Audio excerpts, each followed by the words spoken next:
नमस्कार, मैं इस समय खनिया धाना में हूँ, यानी कि मध्य प्रदेश के शिवपुरी जिला मुख्यालय से तकरीबन 110 किलोमीटर दूर और उत्तर प्रदेश के झांसी से तकरीबन 85 किलोमीटर दूर खनिया धाना, जहाँ पर महाराजा खलक सिंह जोदेव जी का ये क्षेत्र रहा है ब्रिटिश हुकूमत के दौरान। और यहाँ पर अपने काकोरी कांड के बाद चंद्रशेखर आज़ाद ने अज्ञातवास के तौर पर इस जगह पर तकरीबन 6-7 महीने गुजारे।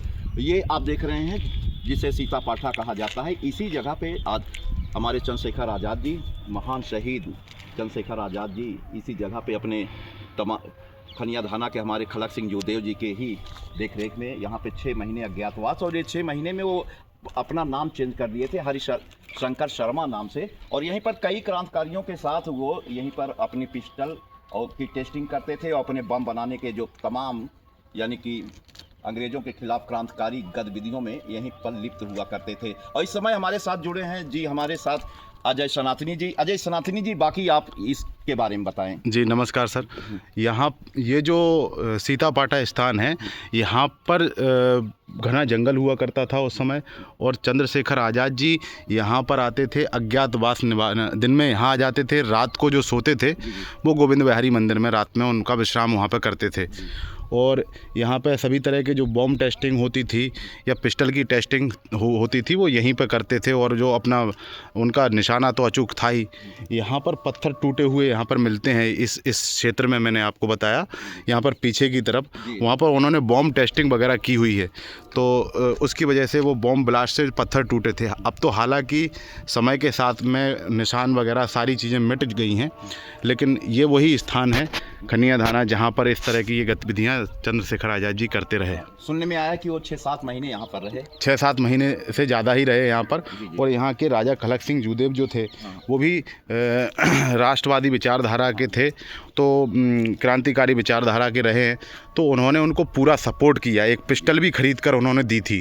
तो उन्होंने, सुनने में आया कि 2 पिस्टल ली थी और एक इनको दी और एक खुद अपने लिए। वो कहानी ऐसी है सर कि उन्होंने एक लाइसेंस था उनके पास में, एक पिस्टल खरीदी थी, फिर उन्होंने एक पिस्टल गुमने का बहाना बना करके गिर गई थी। हाँ, उन्होंने ऐसा झूठ बोला कि मेरी पिस्टल गुम गई है तो मुझे दूसरी पिस्टल खरीदने की परमिशन दी जाए।